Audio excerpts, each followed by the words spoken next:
It is May 20th, 2026, and beneath the dry hills outside Isfahan, Iran, a sealed stockpile of enriched uranium has turned into the most dangerous prize in the Middle East. The bombs already came once, the cameras already went dark, the inspectors already lost access. And now, somewhere inside a hardened tunnel system that American cruise missiles could damage but not simply erase, Tehran may still be holding the material that every negotiator, intelligence chief, and war planner is quietly building their next move around. This is not just a nuclear dispute anymore. This is a hostage crisis without hostages, because the thing being held is not a person, it is uranium. Roughly 440 kilograms of uranium enriched up to 60% was the last known inspection picture before Axios collapsed, and the IAEA has warned that a large share may still be connected to the Isfahan underground complex. If that material is further enriched, the theoretical weapons potential becomes the nightmare sitting behind every polite diplomatic sentence. Iran says its program is peaceful. Washington does not plan around slogans. Israel does not plan around slogans. And the Gulf states, watching tankers move through Hormuz like blood through an artery, know one ugly truth. If Tehran keeps the uranium hidden, it keeps leverage over the whole region. That is why the question inside the Pentagon is no longer only whether Iran can rebuild enrichment. The question is whether the United States can physically take the material before Iran moves it, hardens it, splits it, or uses it as the final shield for the regime. And if you want breakdowns that go deeper than headlines, subscribe to the channel right now, because this is where we turn a vague crisis into a real battlefield map. Every tunnel, aircraft, sensor, and political threat matters here, and this story is only getting more dangerous. The first layer of this crisis was written in concrete and fire. During Operation Midnight Hammer, American B-2 bombers and Navy launch platforms struck Fordo, Natanz, and Isfahan, with the heaviest bunker-busting power reserved for the deepest nuclear sites. Fordo was hammered, Natanz was hit, Isfahan was struck, but the difference matters. A massive ordnance penetrator is built to punch into hardened underground targets. A Tomahawk can smash surface infrastructure, command nodes, power systems, access facilities, and support buildings. But a tunnel buried inside a hillside can survive in ways that make satellite photos both useful and maddening. From space, you can see roads, entrances, damage, vehicles, berms, fresh earth, and scars. You cannot always see what survived behind the rock. That is exactly where Iran wants the ambiguity. Before the strikes, imagery reportedly showed movement around tunnel entrances, including trucks and containers near Isfahan. That does not prove where every cylinder went. It proves something more operationally important. Iran knew the bombs were coming and started behaving like a regime protecting its last card. After the strikes, the public victory language was simple. The nuclear program had been crushed. The hard reality was more complicated. Destroyed centrifuge halls do not automatically equal accounted uranium. Blasted surface buildings do not equal empty tunnels.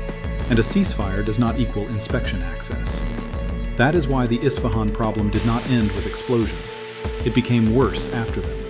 Because now the material is not sitting inside a normal safeguard system. It is sitting inside uncertainty. At Central Command, uncertainty does not become a shrug. It becomes a target folder. The first folder is the site itself.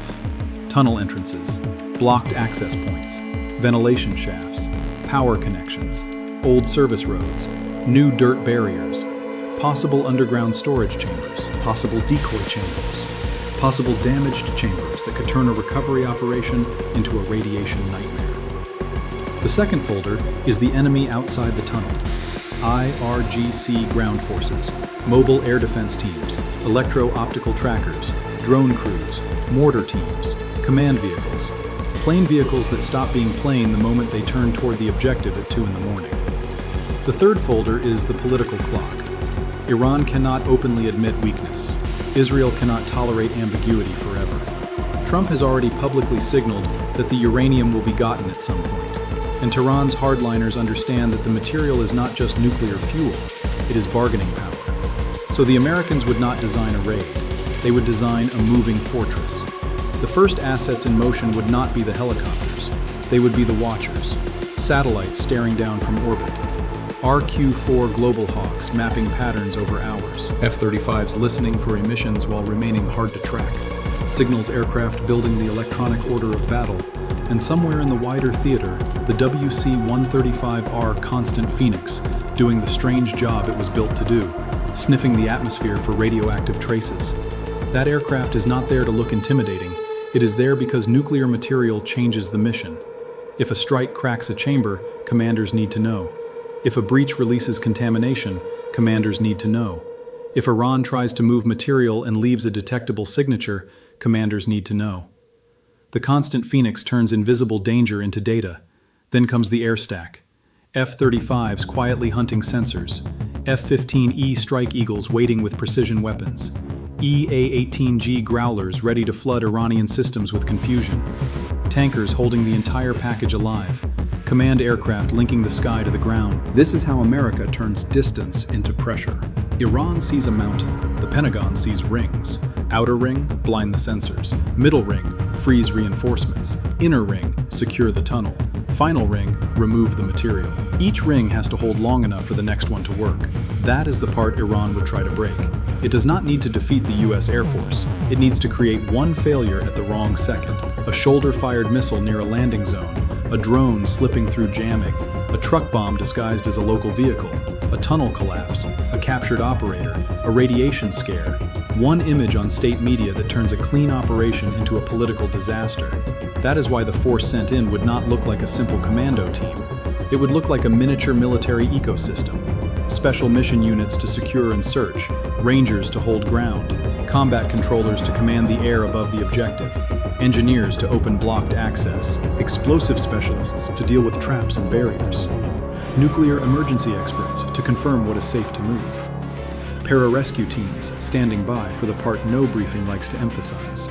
The tunnel may hurt people before the Iranians do. Bad air, unstable concrete, heat, dust, radiation, broken metal, and sealed chambers can be as dangerous as a rifle. And Tehran knows this. That is why barriers around the entrances matter. A dirt berm is not just dirt, it is delay. A welded gate is not just metal, it is time. A blocked road is not just obstruction, it is a way to make American aircraft come closer, make commandos stay longer, and make the entire operation grow louder by the minute. Iran's theory is simple. If the uranium cannot be defended forever, it can be made expensive to touch. America's answer would be colder. If the material is worth enough, the cost of leaving it may be higher than the cost of taking it. That is the calculation sitting under every quiet phone call between Washington, Jerusalem, and the Gulf capitals. Nobody wants the mission because nobody can guarantee the ending, but nobody wants the alternative either. A hardened regime hiding enriched material under a mountain while threatening Hormuz, threatening inspectors, and threatening to climb closer to weapons grade if hit again. So the battlefield becomes a question of timing. Does Iran move first and scatter the cylinders? Does diplomacy buy real access or only more delay? Does the United States wait until the tunnels become harder to read? Or does it move while the damage from previous strikes has already exposed weak points? For Iran, the tunnel is a shield. For America, it may become a door. And once that door is chosen, the entire region starts counting down. Because the next move will not be symbolic. It will decide who owns Iran's last hidden card. At 0317 local time, the operation would not begin with a heroic announcement. It would begin with screens lying to Iranian operators. One radar post outside Isfahan sees a cluster of contacts that should not exist. Another sees nothing where something is already moving. A communications relay tries to pass a warning, and the message arrives broken, delayed, and useless. That is how the door opens. Not with bravery first, with confusion. The first American objective would be simple to say and brutally hard to execute. Make Iran blind for long enough to get men, machines, and nuclear handlers near the tunnel. The Growlers would not need to silence every radar permanently. They would need to fracture the picture. The F-35s would not need to bomb every vehicle in Iran. They would need to identify which vehicles are part of the defense web and which are bait. The Global Hawks would not need to predict the future. They would need to notice what changes the moment Iran realizes the site is under attack. That is the invisible fight. By the time explosions begin around the outer ring, the operation is already several moves old. Precision weapons hit known radar trucks, mobile command posts, drone launch points, air defense support vehicles, and key roads feeding the objective area. Not because every one of those targets is dramatic, because each one removes a future problem. A destroyed relay means one less order reaching a missile team. A cratered access road means one less convoy arriving on time. A burned drone truck means one less camera over the landing zone. A dead command node means local Iranian fighters have to improvise, and improvisation is where American speed becomes deadly. Then the helicopters come. Low, dark, and timed against the electronic noise above them. The Night Stalkers do not fly into Iran as if the enemy forgot to look up. They fly as if the enemy is looking in the wrong place. The obvious landing zone may be empty. The first engine noise may be misdirection. The first flare on a ridgeline may be there to pull eyes away from the real insertion point. Iran has studied American raids. The Americans know Iran has studied them. So the opening move becomes a contest of expectation. Where does Tehran think the breach force must land? Which tunnel entrance does it think matters most? Which road does it believe heavy equipment has to use? Which hill does it believe gives the best firing angle? The answer to every question may be a trap for the defender. On the ground, the first security teams push outward, not inward. That matters. Movies show commandos sprinting straight for the door. Real operations secure the space that keeps the door alive. Ridgelines, road bends, culverts, dry creek beds, abandoned structures. Every place a missile team, sniper, drone crew, or suicide vehicle could hide. Combat controllers establish the invisible ceiling over the objective. Aircraft above them receive live coordinates. Fighters do not wander, they wait. The ground force does not shout into chaos. It feeds the sky targets. A truck starts moving from a compound west of the site. A drone marks it. An F-15E is given the problem.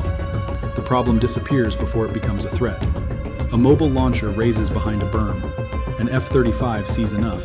The launcher never gets to finish its sentence.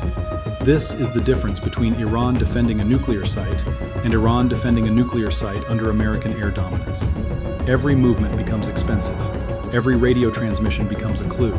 Every vehicle becomes a possible target. And if you are watching this and you want more military breakdowns with this level of detail, subscribe now, because this channel is built for people who want to understand how a crisis actually works.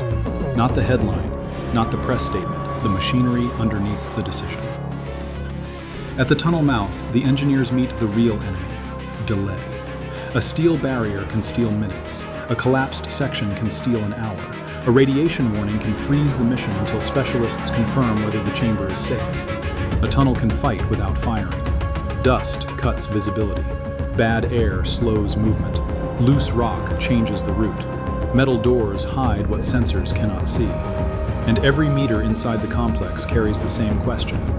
Did Iran prepare this place to store uranium, or to punish whoever came looking for it? The breach team moves carefully because speed without control can kill the mission.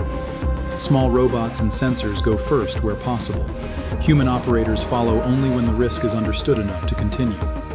The goal is not to conquer a tunnel network. The goal is to reach the material, confirm it, package it, and get it out before Iran can organize the one counterstrike that matters. Outside, that counterstrike begins forming.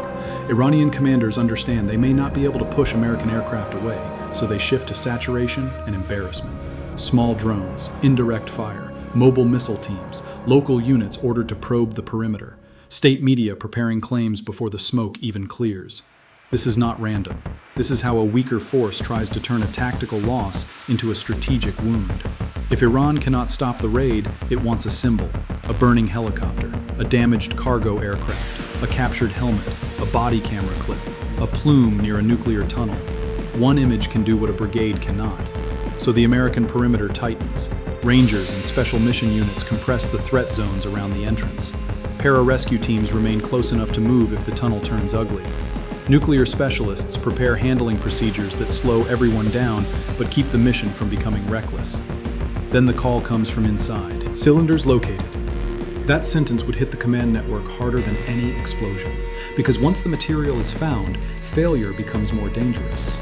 Before discovery, the mission could still be described as searching. After discovery, every minute becomes proof that Iran's leverage is physically within reach. The cylinders are not magic objects. They are heavy, sensitive, politically explosive containers that require safe movement under pressure. They cannot be tossed into a helicopter like spare ammunition.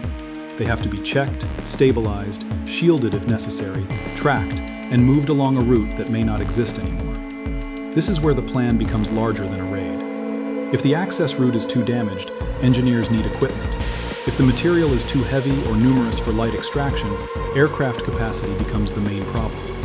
If helicopters cannot move the load safely, the United States needs a bigger aircraft. If a bigger aircraft is needed, then the battlefield needs a strip. And if the battlefield needs a strip, the Americans have to do something almost insulting to Iranian sovereignty. Create a temporary pocket of control inside Iran and land cargo capacity where Tehran believed only rubble and fear could exist. That is why the reported concept of bringing excavation equipment and runway capability matters. It tells you the scale of the thinking. This is not a team sneaking in to photograph a door. This is a force preparing for the possibility that the only way to remove the uranium is to temporarily reshape the battlefield around it. Iran would understand the insult instantly. The regime's final card is not being negotiated over, it is being loaded. And that is why the final phase would be the most dangerous. Not the insertion, not the breach, the extraction. Because once the uranium starts moving, Iran's choices shrink to two terrible options. Let it leave, or attack with whatever is still alive. And a regime built on resistance cannot easily choose humiliation and silence. The clock would be merciless. Tankers would keep the fighters in the air, but tankers cannot hold forever. Commanders would rotate aircraft, but every rotation creates seams. Ground teams would hold roads, but every road held is another place Iran can probe. Inside the tunnel, every cylinder moved would make the next one feel heavier. Outside the tunnel, every surviving Iranian commander would know the same thing. If they cannot stop the first load, they may never get a second chance. That is when desperation becomes a weapon. And that is when American planning has to be colder than Iranian rage.